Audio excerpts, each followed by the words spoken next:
아침이 즐거우면 하루가 행복합니다. 안녕하세요. 생방송 아침 좋다의 김경섭입니다. 안녕하세요. 8월 9일 금요일 아침 김주현입니다. 이 막바지 폭염이 이어지면서 에어컨 사용량도 늘고 있습니다. 보통 그 에어컨 청소하면 필터 정도 닦아주는 걸로 생각하기 쉬운데 가장 중요한 부분이 실외기 청소라고 합니다. 그런데 요즘 폭염으로 인한 실외기 사고가 잇따르고 있죠. 네, 그렇습니다. 지난 5일에도요, 공주현 초등학교에서 실외기 화재 사고가 발생했습니다. 다행히 초기에 진압을 하면서 큰 피해는 막을 수 있었다고 하는데요. 실외기 화재 사고를 보면 과열의 원인인 게 가장 많았고요. 그리고 담배꽁초나 낙엽으로 인한 부주의 사고가 그 뒤를 이었다고 합니다. 네, 사실 이 실외기 청소하면은 팬이 잘 도는지 여부만 확인을 했었는데 주변에 발화 위험 물품은 없는지 꼭 확인을 해야 한다고 합니다. 네. 특히 빌딩 같은 경우에는 이 쓰레기를 한데 모아놓은 곳이 많기 때문에 사고가 나면 자칫 대형 화재로 이어질 수 있는 만큼 각별한 주의가 필요할 것 같습니다. 네, 그리고 실외기가 벽체와 최소 10cm 이상 떨어져 있는지, 전선 피복은 벗겨진 게 없는지 확인하는 것도 중요하다고 하는데요. 여름 한철만 사용하기 때문에 보다 세밀한 관리가 필요한 것 같습니다. 네, 자 그럼 오늘 날씨부터 먼저 알아봅니다. 강혜라 기상캐스터. 네, 강혜라입니다. 네, 어제는 우리 지역 곳곳에도 소나기가 내렸는데 소나기가 내리니까 열기가 조금 식는 것 같기도 했고, 그렇다면 오늘 또 소나기 소식은 있는지, 또 소나기가 내린다면 낮 기온이 어느 정도 내려갈지 날씨 전해주시죠. 네, 오늘도 더위에 지치지 않도록 건강관리 잘하셔야겠습니다. 폭염특보가 이어지는 가운데 오늘 한낮 기온은 대전이 35도까지 오르면서 어제보다 조금 더 더워지겠는데요. 여기에 소나기까지 지나면서 후텁지근하겠습니다. 정오부터 오후 3시 사이 5에서 40mm의 소나기가 내리겠고요. 돌풍과 벼락을 동반하면서 요란하겠습니다. 한편 9호 태풍 렉기만은 타이완 북쪽 해상을 지나고 있는데요. 내일 중국 연안을 따라 느리게 북상하다 다음 주 초반이 되면 중국 내륙으로 방향을 틀 것으로 예상됩니다. 위성 영상입니다. 오늘은 북태평양 고기압의 가장자리에 들면서 구름이 많겠지만 대기 불안정으로 오후 한때 대전과 세종, 충남 지역에 소나기가 오는 곳이 있겠습니다. 지역별 날씨입니다. 낮 기온은 천안 35도, 세종과 대전 35도까지 오르면서 무덥겠습니다. 아침까지 충남 서해안에는 짙은 안개를 조심하셔야겠고요. 한낮에 당진 32도, 홍성 33도, 부여 35도로 전망됩니다. 바다의 물결은 모든 해상에서 매우 낮게 일겠지만 서해 중부 해상은 돌풍과 함께 천둥 번개가 치겠고요. 짙은 해무가 끼겠습니다. 주간 날씨입니다.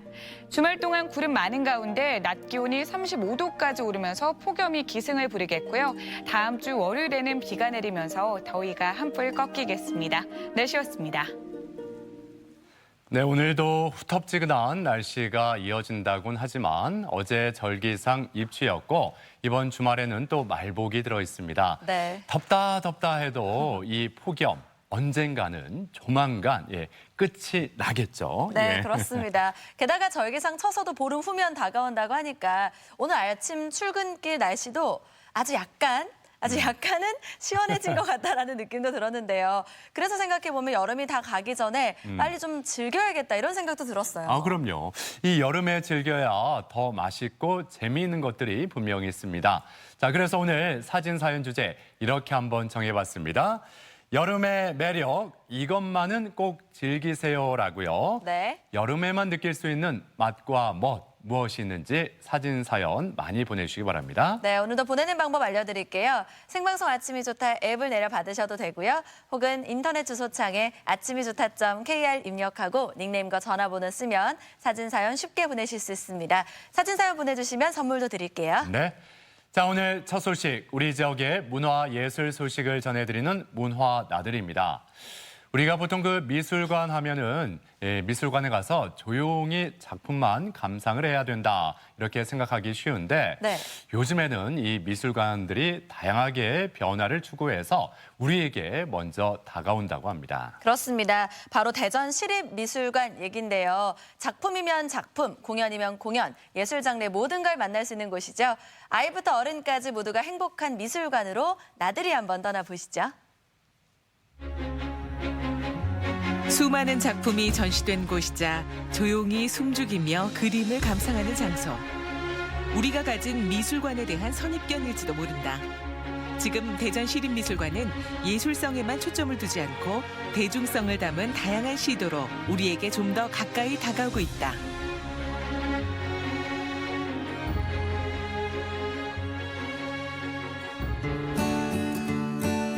전시 기획, 체험 진행, 공연 주최 등 여러 활동으로 시민의 문화 갈증을 해소해주는 대전시립미술관.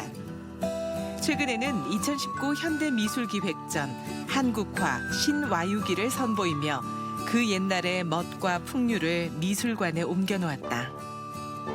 이번 전시는 현대 한국화의 흐름을 보여주는 전시인데요. 근현대 한국화의 흐름을 전체적으로 조명하는 전시이고요. 전시 제목인 신와유기에서 볼 수 있듯이 이 와유라는 뜻은 누워서 유람하다는 뜻입니다.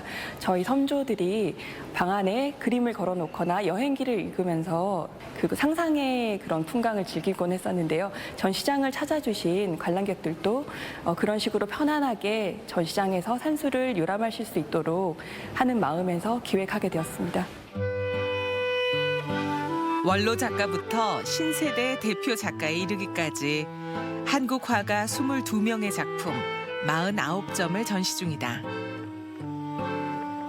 전통의 흐름이 자연스레 현대로 이어지며 공감 예술을 보여주려 한다. 한국화라고 하면 종이 위에 먹이라고 생각을 많이들 하시고 조금 고리타분한 느낌을 가지실 수 있는데요. 이번 전시에 소개된 작품 중에는 레고 블럭으로 작업하신 황인기 작가의 작품이라든지 또 비디오 작업을 하신 이인남 작가의 작품들이 포함되어 있는데요. 이제 한국화라고 해서 그러니까 예전 그런 전통만을 답습한 것이 아닌 새로운 경향을 보시면서 재미있게 관람해 주시면 새로운 한국화의 흐름을 보실 수가 있을 걸로 생각됩니다. 지역 예술의 탄탄한 뿌리를 선보인다는 점에서도 주목을 받고 있는 신와유기전. 전통이라는 상징과 표현을 담았지만 결코 단순한 예스러움이 아니라 새로움을 녹여낸 작품을 만나게 된다. 그리고 미술관 안에 표현돼 있는 또 다른 자연 속에 빠져볼 수도 있다. 정말 엄청 웅장한 자연 속에서 조그마한 디테일처럼 사람이랑 뭐 개나 뭐 정자나 이런 걸 찾는 재미도 있었고, 그러면서 또 멀리서 보는 풍경과 가까이에서 보는 그런 세부적인 요소들을 찾는 재미가 있어서 되게 즐겁게 봤고, 확실히 자연 풍경이다 보니까 구체적인 표현이 있으니까 또 작품을 이해하기도 쉽더라고요. 그래서 되게 재미있게 관람했습니다. 지난 7월 첫 공연을 시작으로 또다시 시립미술관에서 울려 퍼질 라이브 음악.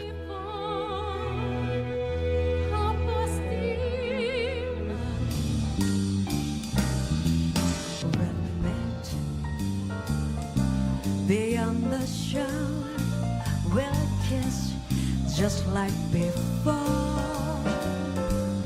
Happy we'll be beyond the sea, and never again I'll go sailing. 라이브 미술관의 라이브는 영어 라이브에서 차용되었는데요. 우리가 살고 있는 우리 대전의 삶 속에서 살아있는 예술을 즐기기 바라는 마음으로 지어진 이름입니다.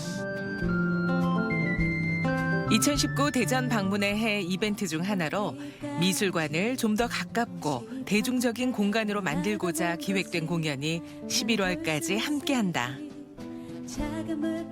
네, 대전시립미술관 라이브 미술관은 대전 방문의 해를 기념하며 우리시 고유의 문화 콘텐츠를 개발하고 시민들이 일상 속에서 즐길 수 있는 문화 프로그램으로 구성됐습니다. 7월부터 오는 11월까지 매달 2번씩 다양한 공연과 미술관 프로그램을 즐기실 수 있습니다. 실내와 야외를 오가며 진행되는 라이브 미술관. 각종 공연은 물론이고 영화, 과학, 패션 등 장르를 불문한 다채로운 주제로 미술관의 활력을 전해준다. 아이들이 느끼는 미술관은 어떤 모습일까? 그 출발점에서 시작된 전시, 스르륵 미래. 캔버스에 그려진 획일화된 작품이 아니기에 보기에도 충분히 흥미롭고 잠재된 상상력을 자극하기에도 충분하다. 스르륵 미래는 어린이들을 위한 전시인데요. 이번 전시에서는 어린이를 나이로 구분하는 것이 아니라 성장적이고 미래 가치를 가진 모두를 정의하여 어린이라고 생각하여 만들어졌습니다. 전시 제목 스르륵은 어떠한 것이 새롭게 생성되는 그것을 나타내는 부사인데요. 시각예술 경험이 적은 어린이들에게는 다양한 현대미술의 매체를 보여주고 어른들에게는 어린 시절의 기억을 소환해오는 그런 장치 같은 전시가 될 것이라고 생각합니다. 드로잉, 회화, 설치 미술 등 갖가지 표현을 활용하며 각자의 시각에서 작품을 바라볼 수 있게 해주는 이 시대 모든 이를 위한 전시회. 어른들의 동심을 깨우고 아이들의 동심을 키우는 스르륵 미래다. 이번 전시에 참여한 작가는 한 명의 작곡가와 5명의 회화 전공자들로 이루어졌는데요. 각자가 일상과 본인의 삶에서 겪었던 것들을 풍자하기도 하고 그것을 다양한 소재를 통하여 표현합니다. 어른들에게는 우리 일상에서 겪는 삶의 한 모습이기도 하지만 어린이들에게는 동화 속의 낙서 같기도 하고 자신이 가지고 놀던 장난감 등을 통해 예술이라는 것이 멀지 않고 누구나 일상에서 즐길 수 있는 하나의 기억과 같은 것이라는 것을 전달하고 있습니다. 미술관 옆 엑스포 시민광장 2층에 위치한 DMA 아트센터. 이곳에는 지금 어린이 미술 창작소가 펼쳐지고 있다. 이번 점선면 프로그램은 미술의 기본 조형 요소인 점선면을 어린이들이 쉽게 이해하기 위해 미술을 놀이처럼 친근히 생각하면서 이와 함께 예술적 상상력을 발휘할 수 있도록 기획한 어린이 교육 프로그램입니다. 점은 공으로 만드는 새로운 창작품이며 선은 마스킹 테이프를 활용해 긋고 붙인다. 그리고 면은 못과 실로 하나의 도형을 완성하는 것이다. 미술관에서는 작품 보호를 위해 아이들에게 제재해야 되는 부분이 많아요. 하지만 이 공간에서는 아이들이 자유롭게 뛰면서 무한한 상상력을 펼칠 수 있는 놀이 공간이 될 수 있을 것 같아요. 단순 재미 요소로만 눈길을 끄는 게 아니라 미술의 기초를 알려주는 교육 프로그램. 아이들은 예술을 몸소 배우고 직접 드러낸다. 여름방학 기간에 이렇게 무료로 체험할 수 있는 공간이 정말 좋고 테마로 이루어진 공간에서 아이들이 체험하면서 예술적 감각을 깨울 수 있는 이런 시간을 보낼 수 있어서 좋은 것 같습니다. 다양한 예술 체험 활동을 통해 아이들의 잠재된 재능을 일깨워 예술적 경험을 확장할 수 있기를 기대해 봅니다. 뜻밖의 재미와 놀이를 불러들인 미술관. 미술관의 고정관념을 허문 즐거움들이 모두의 마음을 설레게 한다. 즐거운 미술관에서 다양한 모습의 예술과 함께 놀아보자.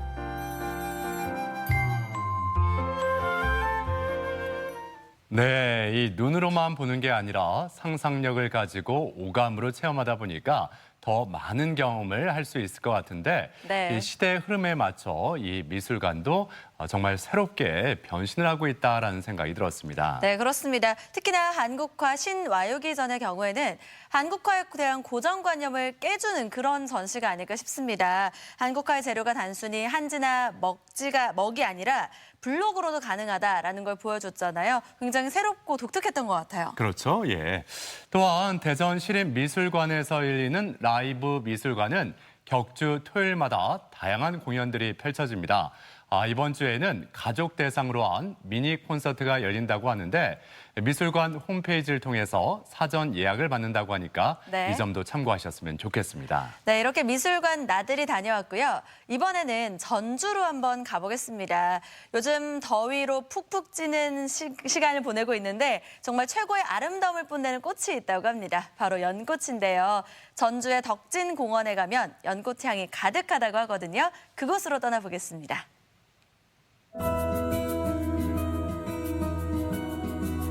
당신은 아름답습니다. 그 어떤 꽃보다 낭만적인 꽃말을 지닌 주인공. 화려한 모양뿐 아니라 어느 하나 버릴 것 없이 우리에게 향기로운 하루를 선물하는 연꽃의 매력에 함께 빠져보시죠.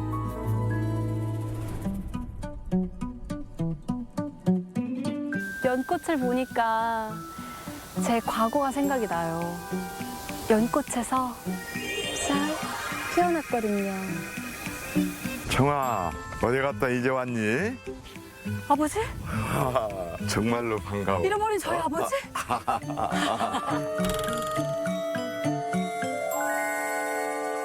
공원 전체가 이 연꽃 향으로 물든 느낌 있죠? 그렇지, 잘 오셨어요. 5월 단오부터 피기 시작해서 8월 말이면 갑니다.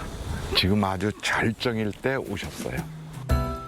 진흙 속에서도 화려한 꽃을 피운다 하여 군자의 꽃으로도 불리는 연꽃. 김영채 작가는 아름다우면서 강인한 그 매력에 빠져 40여 년 세월 한결같이 이 자리에서 연꽃을 담고 있습니다.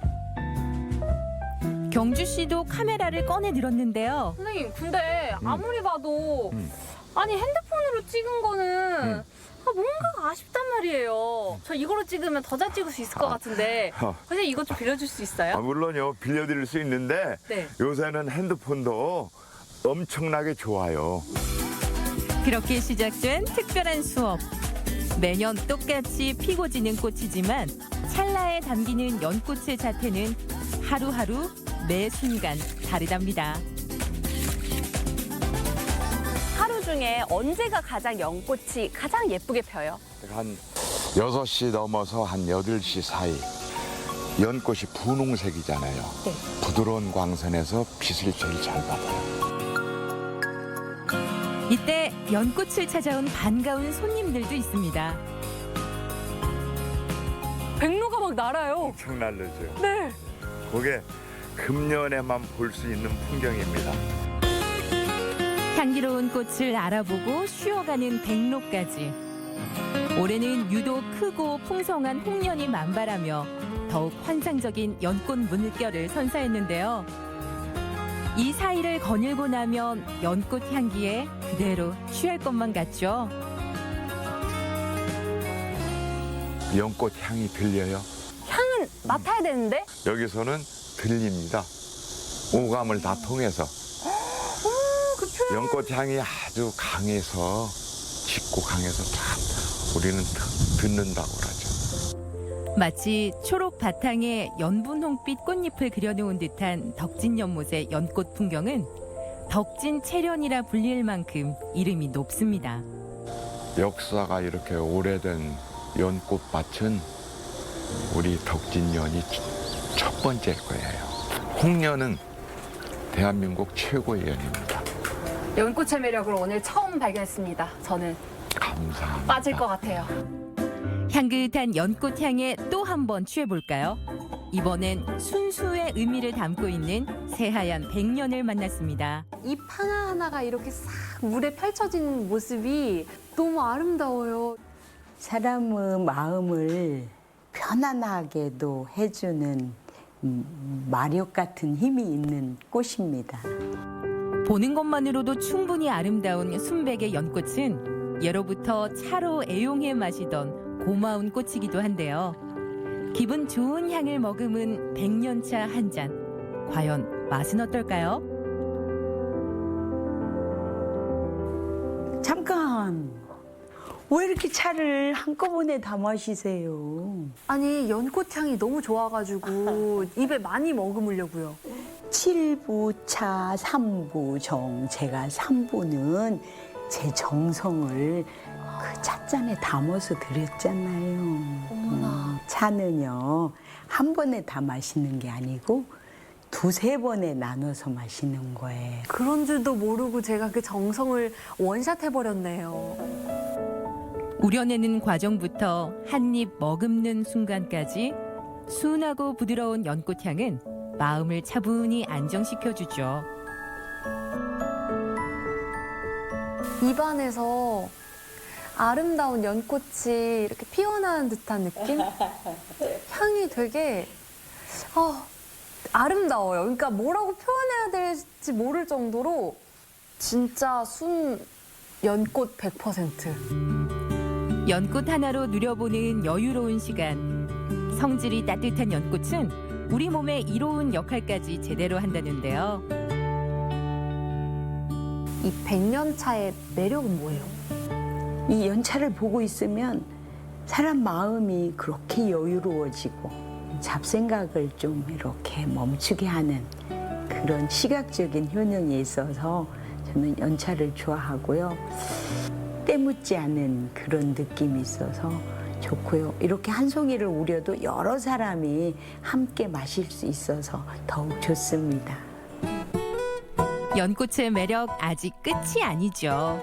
출출해진 배를 달래줄 연잎 한 상이 펼쳐졌습니다. 연꽃의 매력은 대체 어디까지예요? 아니 이건 뭐예요 대체? 연잎밥이에요. 요 큼직한 연잎 속을 들여다보면 찰진 밥과 몸에 좋은 곡식이 속을 꽉 채우고 있습니다. 열기만 했는데도 이 연잎의 향이 코를 찌르는 굉장히 건강한 향. 연잎이 소중히 품고 있던 건강한 밥 한 숟갈 계속해서 들어갑니다. 아니 진짜 먹었을 때 바로 입안에서 그 연잎의 향이 은은하게 올라와요. 그래서 되게 기분을 좋게 하는? 자체는 해독작용이 좋고 노화 방지 효능이 좋고요. 그다음에 성인병 예방요. 출혈을 멈추게 하고 어혈을 풀어주는 역할을 하고 있다고 해요. 와 완전 건강식품이네요. 몸에 좋은 게 어쩜 맛까지 일품입니다. 마음을 진정시켜주는 역할도 한대요. 연잎 자체의 향이요. 진정됐어요. 부담 없는 나물 반찬에 요 연잎밥 한 숟갈이면 다른 고기 반찬도 굳이 필요 없겠죠. 그냥 먹어도 되는데 왜 굳이 이 연잎으로 싸서 먹는 거예요? 이 연잎에는 항균 작용과 방부 작용이 있어서 음식이 상하지를 않대요. 비린내 같은 것도 잡아줄 수도 있고 이 연잎으로 향으로 인해서 고기도 더 맛있게. 역시 예쁜 게 먹기도 좋아. 이렇게 눈, 코, 입 모두 다 즐겁게 해주는 꽃이 어디 있어요? 연꽃차 고마워. 화려한 자태로 한 번, 은은한 향기로 두 번, 건강한 맛으로 세 번. 연꽃의 무한 매력으로 꽉 채운 하루 어떠셨나요? 이 여름 여러분도 향긋한 연꽃 향기에 흠뻑 취해보세요. 네, 연꽃 향이 여기까지 전해지는 것 같습니다. 천천히 연꽃 구경을 하고 연잎밥을 먹고 연잎차 한 잔 마시면 이게 또 하나의 힐링 코스 아니겠어요? 그러니까요. 거기다가 40년 동안이나 덕진공원의 연꽃을 사진에 담아온 작가분도 계셨잖아요. 연꽃 사랑이 정말 대단하다 싶었는데 말씀 중에 공원에 앉아있으면 연꽃 향이 들리는 것 같다라고 표현을 하셨거든요. 그 문장 안에 정말 연꽃에 대한 애정이 듬뿍 담겨 있는 것 같아요. 그렇습니다. 예. 특히 아침 연꽃이 가장 예쁘다고 하니까 네. 시간 맞춰서 한번 가보시는 것도 괜찮을 것 같습니다. 자, 전주에서 온 소식 잘 봤습니다.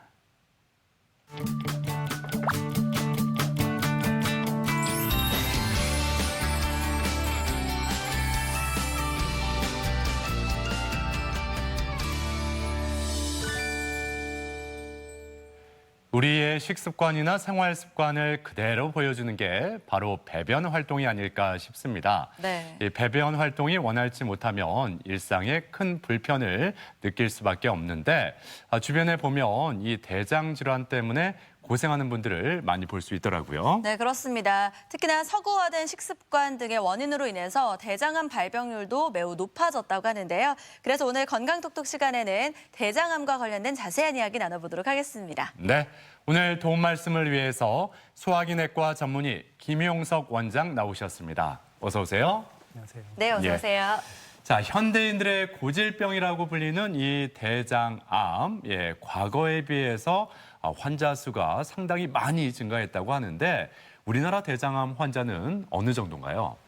네, 최근에 발표된 보건복지부 통계를 보면요. 우리나라 대장암 발생률, 지난 20년 전과 비교해서 우리나라 암들 중에서 가장 증가 속도가 빠른 암 중에 하나가 바로 대장암이라고 합니다. 20년 전과 비교했을 때 약 4배 정도가 더 증가했다고 하고요. 2016년도에 발표한 대장암 발생률에 대한 자료를 보면은 약 대장암은 28,127명이 발생하여 위암에 이어서 두 번째로 많이 발생한 암이라고 이렇게 알려져 있습니다.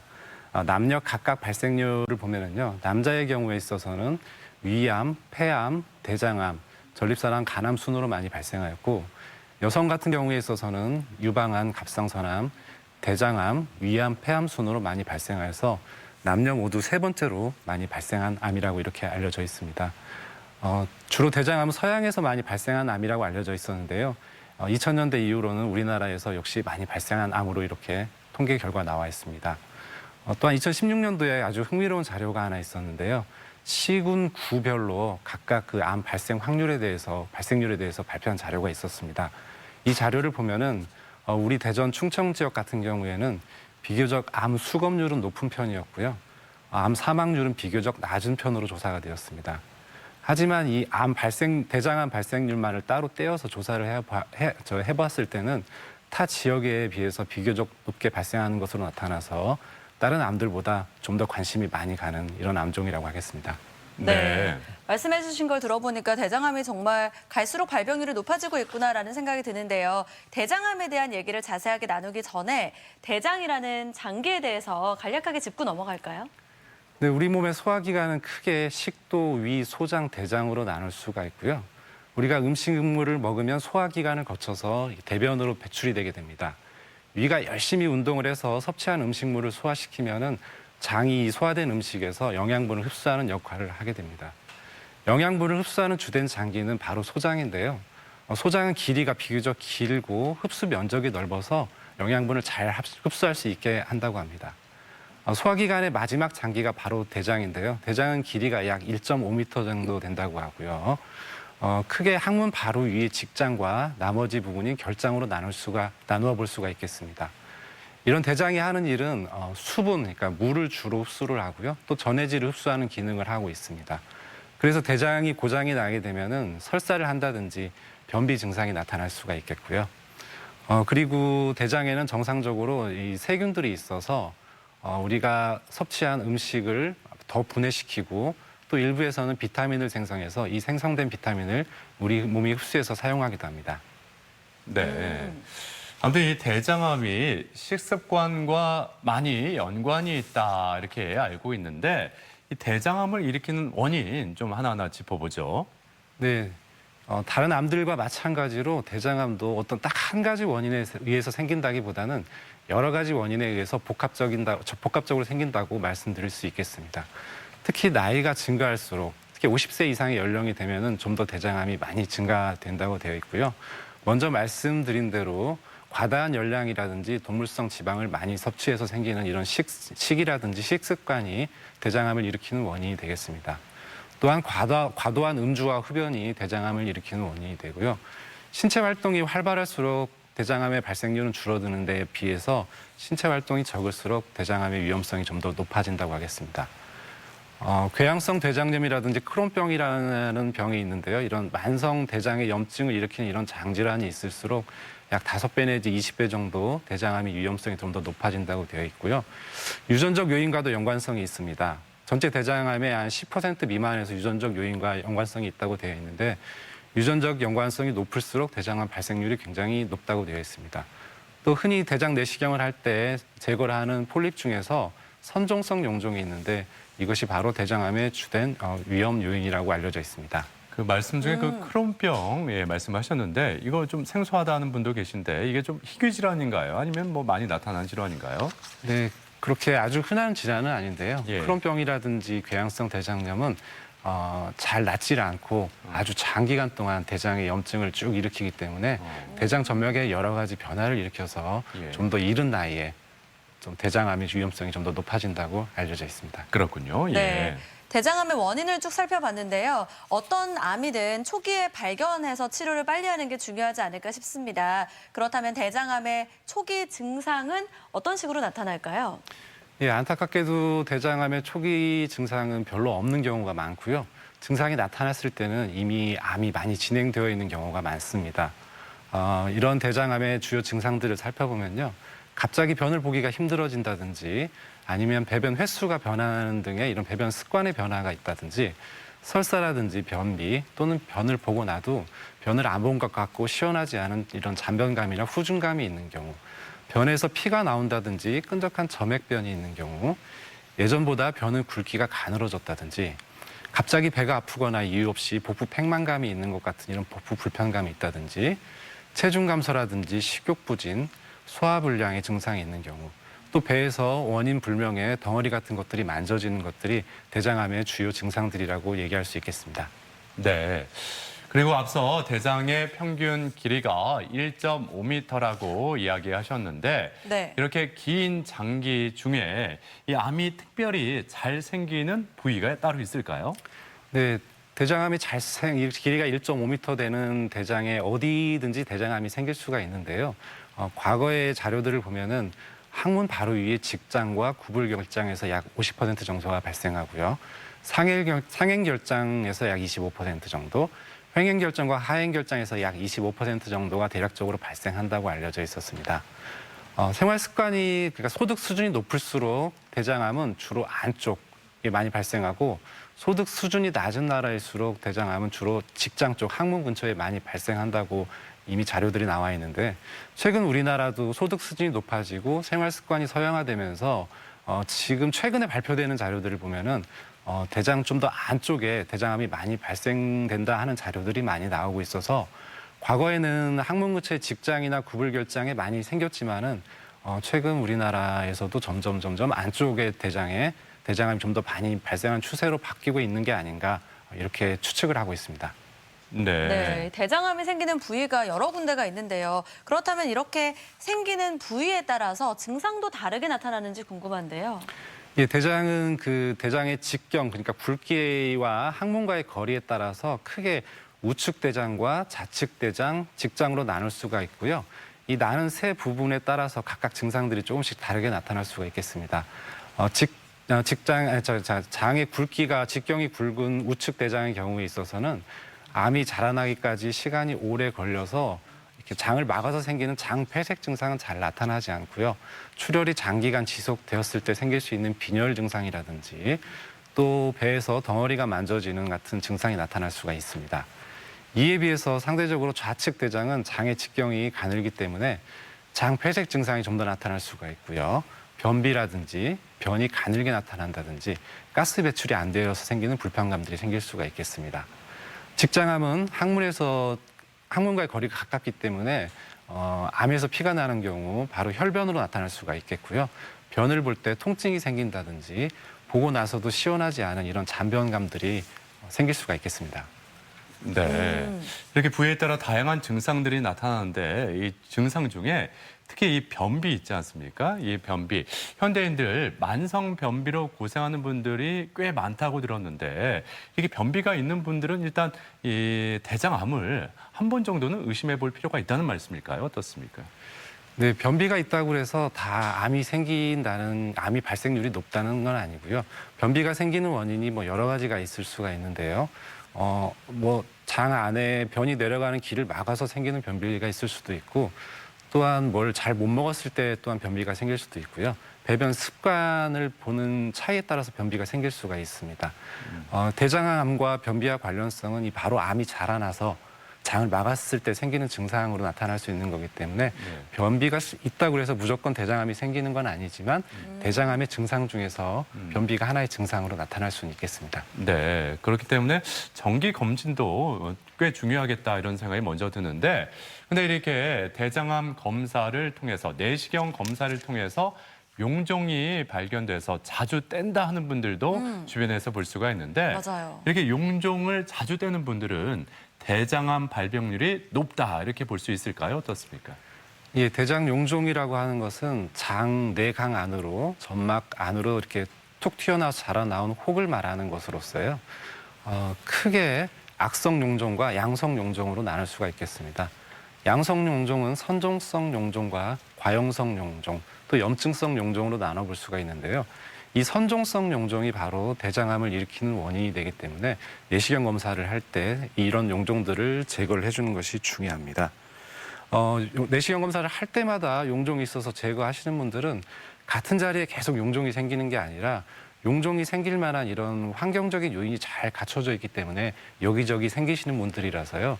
이런 분들은 좀 더 대장암이라든지 용종이 생길 확률이 좀 더 높기 때문에 대장 내시경 할 때 용종을 제거를 해주거나 또 정기적으로 추적 검사를 해주는 것이 바람직하겠습니다.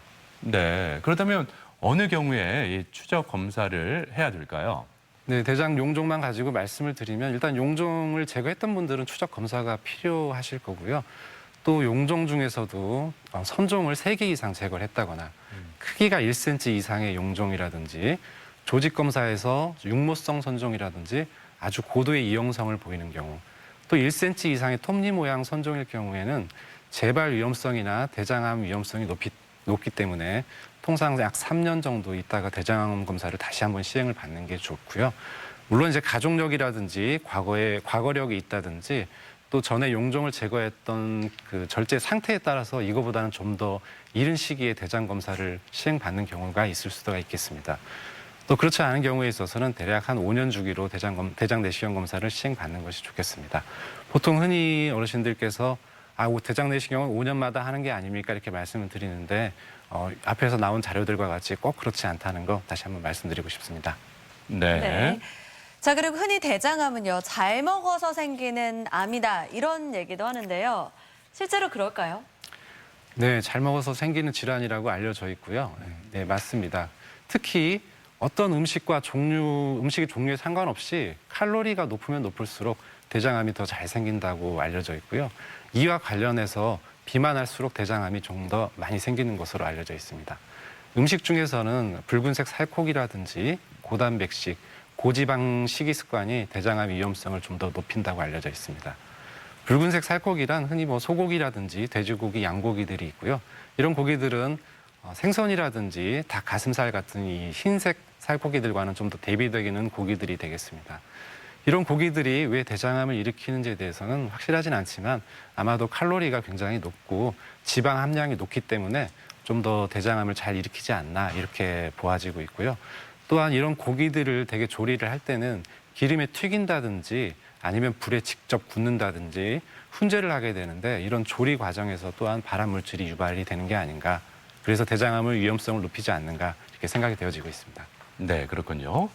근데 그 대장 내시경 검사 해본 분들은 다 아시겠지만 전날 오후부터 그 약을 먹고 이 안에를 싹 다 비워야 되지 않습니까? 그래서 밤새 잠을 설쳐서 이 내시경 검사 한 번 받기가 정말 곤욕스럽다 이렇게 말씀하시는 분들 많지 않습니까? 그래서 변 검사만 가지고 이 대장암 검사를 할 수는 있지 않을까 이렇게 생각하는 분도 분명히 있을 수 있어요. 예, 실제로는 어떻습니까? 예, 변 검사라고 하는 정식 용어는 이제 분변 자멸 검사라고 하는데요. 변에 피가 묻어나는지 안 나는지를 보는 검사가 되겠습니다. 이런 분변 자멸 검사의 장점은 검사 방법이 간단하다는 장점은 있겠지만은 네. 대장암을 진단하는 정확도는 비교적 낮은 것으로 되어 있습니다. 예를 들어서 말씀드리면 대장하고 상관없는 장기인 위라든지 십이지장의 궤양이 있어서 출혈을 하는 경우에 있어서도 대장에는 문제는 없지만은 분변 자멸 검사에서는 이상이 있는 것으로 나올 수가 있고요. 또 항문에 치질이 있어서 출혈이 되는 경우에 있어서도 역시 분변 자멸 검사에서는 양성으로 나올 수가 있겠습니다. 이와 반대로 대장암이 있어도 대장암이 있다고 해서 늘 출혈을 하는 것은 아니기 때문에 대장암이 있어도 분변 자멸 검사에서는 음성으로 나올 수가 있겠습니다. 그래서 대장암에 어떤 증상이 있거나 가족력이라든지 위험 인자가 있는 분들 같은 경우에 있어서는 분변 자멸 검사가 음성이더라도 대장 내시경 검사를 꼭 받아보시는 것이 필요하겠습니다. 네. 검사 방법을 알려주셨는데요. 그렇다면 이번에는 대장암의 치료 방법에 대해서 알아보겠습니다. 대장암이 발견됐다 하면 어떤 식으로 치료가 이루어질까요? 예, 대장암이 진단되게 되면은 일단 담당 의료진과 임상 병기하고 수술이라든지 치료 계획에 대해서 먼저 상의를 하게 되는데요. 대장 내시경 검사에서 암의 깊이가 깊지 않고 복부 전사나 단층 촬영 같은 검사에서 주변에 임파선 전이가 없다든지 이런 소견을 보인다면은 단순한 내시경 절제술로도 절제가 가능하겠습니다. 하지만 병변의 깊이가 깊거나 주변 임프절에 전이가 있는 경우에 있어서는 역시 수술을 통해서 대장과 림프절 절제를 해줘야 되고요. 이때 절제의 범위는 병변의 위치가 어디에 있느냐에 따라서 굉장히 좌우되겠습니다. 특히 항문과 아주 병변이 가까이 있는 경우에 있어서는요. 먼저 수술 전에 방사선 치료를 받는 경우라든지 인공 항문을 미리 만들어 주어서 수술을 하는 경우가 있을 수 있겠습니다. CT라든지 MRI 검사에서 간이라든지 복강 내 또는 원격 전이가 있는 경우에 있어서는 항암 치료를 통해서 치료를 할 수가 있겠습니다. 또 환자 전신 상태가 너무 나쁘다든지 암이 너무 자라나서 대장을 아주 꽉 막고 있어서 변 배출이 아예 안 되는 경우에 있어서는 일시적으로 금속으로 된 스텐트라는 물질 같은 것을 삽입을 해서 증상을 완화시킬 수 있는 이런 방법을 통해서 치료를 해볼 수가 있겠습니다. 네. 근데 이 대장암 수술, 만약에 그 절제술을 시행을 했다면 조금 뭐 이렇게 잘라서 떼어냈으면 그렇게 큰 걱정은 안 될 수도 있는데 네. 좀 많이 절제를 해야 되는 경우도 분명히 있지 않습니까? 예, 이렇게 대장을 많이 절제를 하면 어떤 또 다른 부작용이 있지는 않을까 이런 점도 궁금하네요.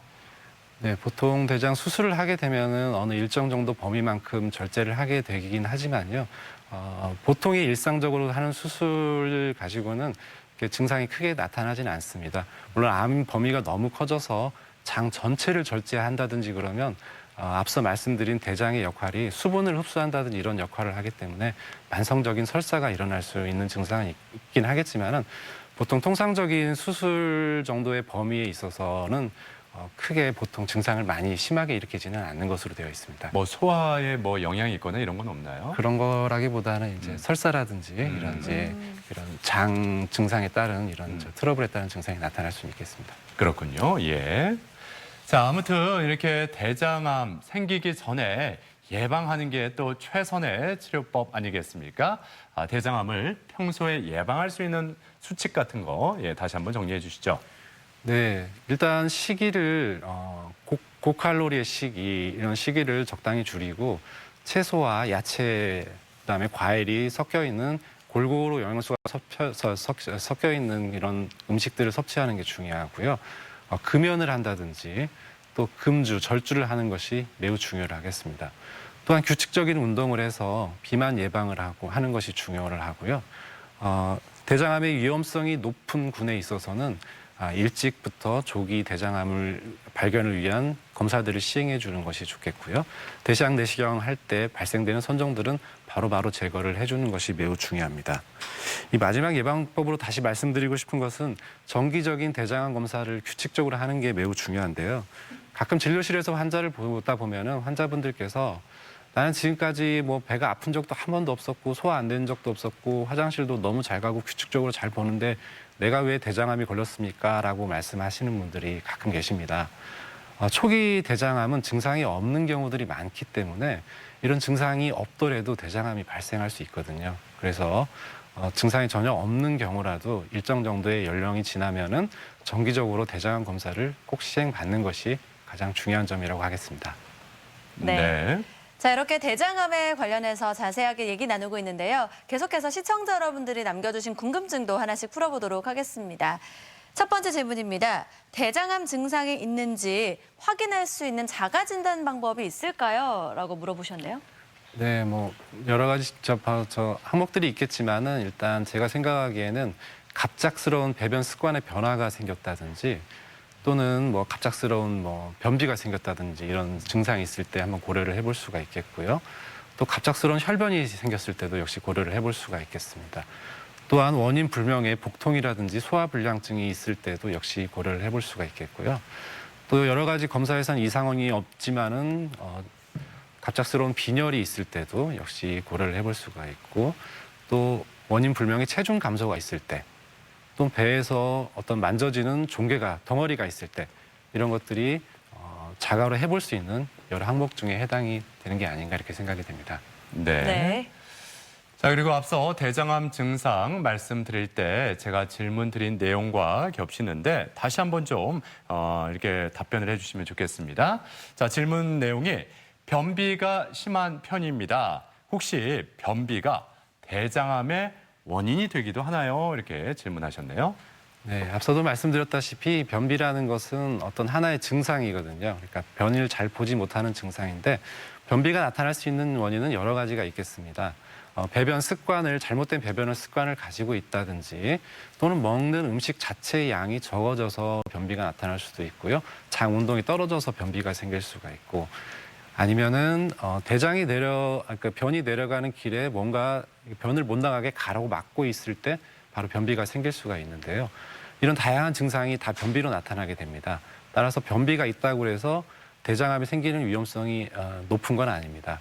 하지만은 대장암 증상 중에서 변비라는 증상이 변이 내려가는 길을 막아서 생기는 이런 변비라는 증상이 생길 수가 있기 때문에 그런 증상이 갑작스러운 변비가 있는 경우에는 한 번 정도는 대장암이 아닌가 의심해 볼 필요는 있겠습니다. 아무튼 오늘 말씀 들으면서 이 대장암을 조기 발견하고 치료하는 데 있어서 또는 예방하는 데 있어서 대장 내시경 검사가 참 중요하다는 생각하게 되거든요. 네. 자, 마지막으로 이 검사 주기라고 할까요? 시기 언제부터 어느 정도 시기로 해야 되는 건지 다시 한번 강조를 해주시죠.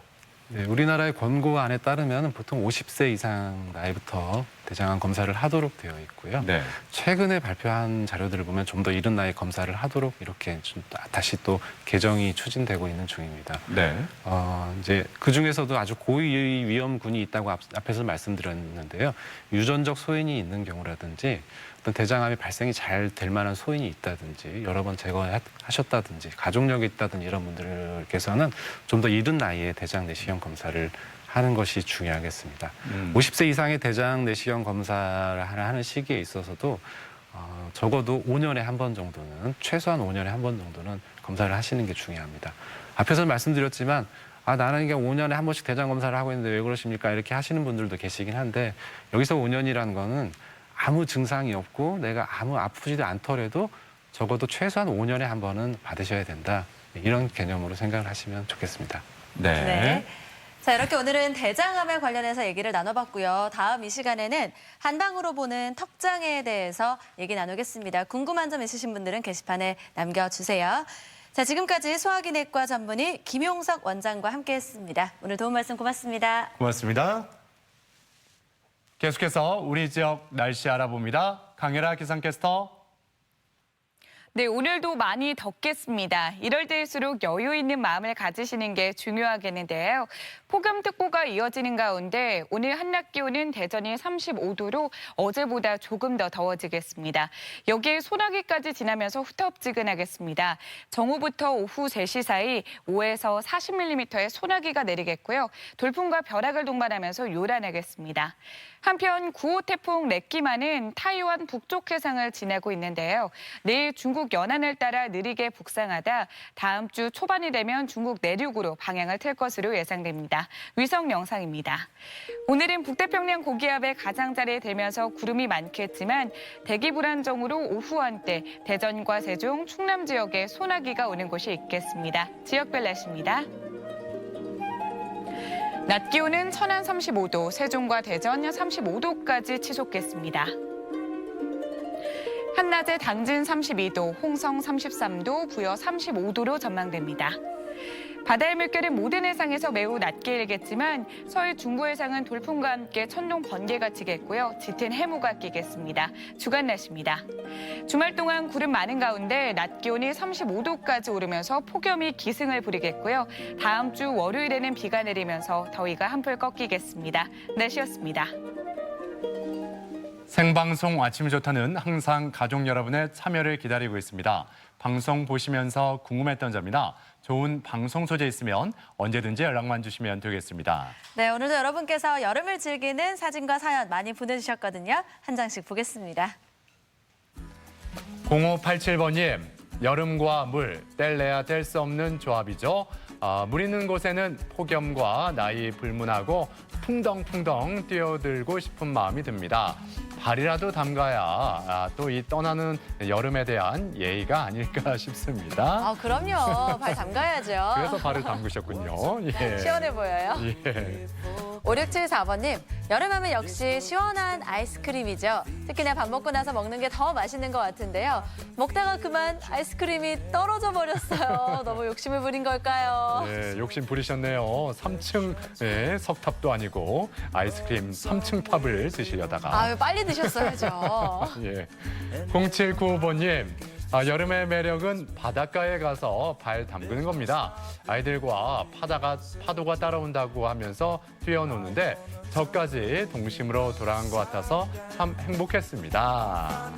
진짜 발 담그는 게 너무너무 시원하고 좋잖아요. 그럼요. 또 파도와 함께 나 잡아봐라 또 이것도 하셨군요. 예. 네, 0656번님, 여름하면 떠오르는 노래죠.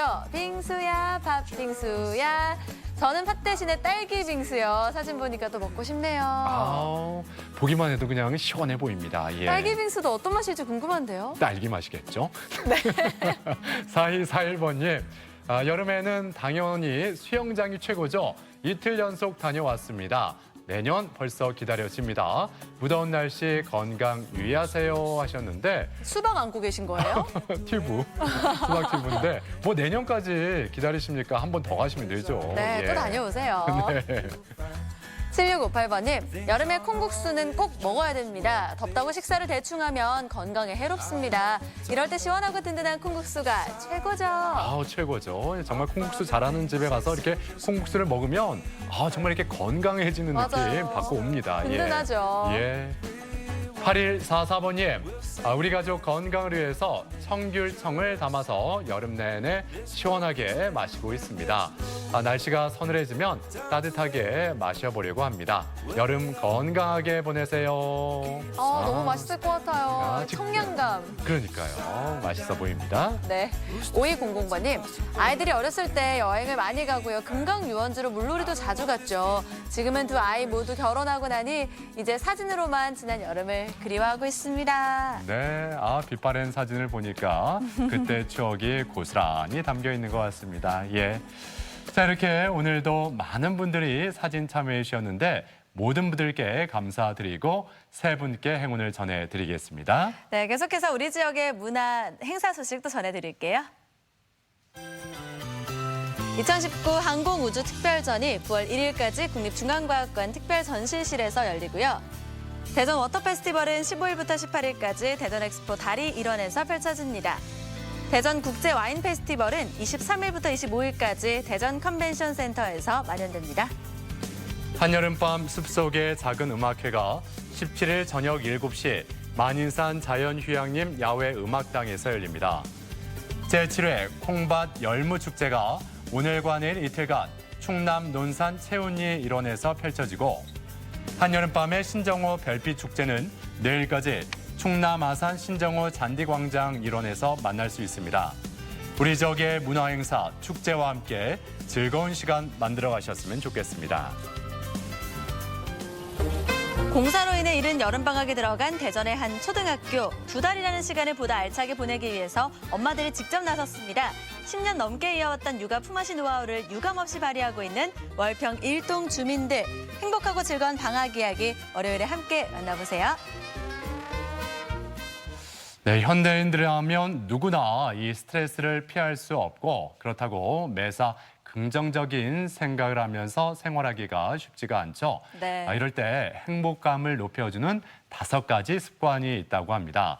먼저 작은 것에 감사하는 마음, 그리고 운동을 즐길 줄 아는 여유, 그리고 또 하나가 있는데 시기하는 마음을 줄이는 자세라고 합니다. 네, 그리고 또 행복감을 높이기 위해서는 잠을 충분히 잘 자는 것도 좋다고 하고요. 상대를 배려할 줄 아는 마음도 필요하다고 합니다. 이런 마음 하나하나가 모여서 행복한 하루를 만드는 거겠죠? 그래요. 하나하나 따져보면 그렇게 어려운 것들이 아닌데 네. 왜 이렇게 실천하기가 쉽지 않은지. 예. 아무튼 이번 주말에 또 휴일에 그리고 다음 주까지 쭉 행복함을 높이는 생활 습관 한번 가져보셨으면 좋겠습니다. 네. 저희는 다음 주 월요일 아침 8시 30분에 다시 인사드리죠. 함께해 주신 여러분 고맙습니다. 고맙습니다.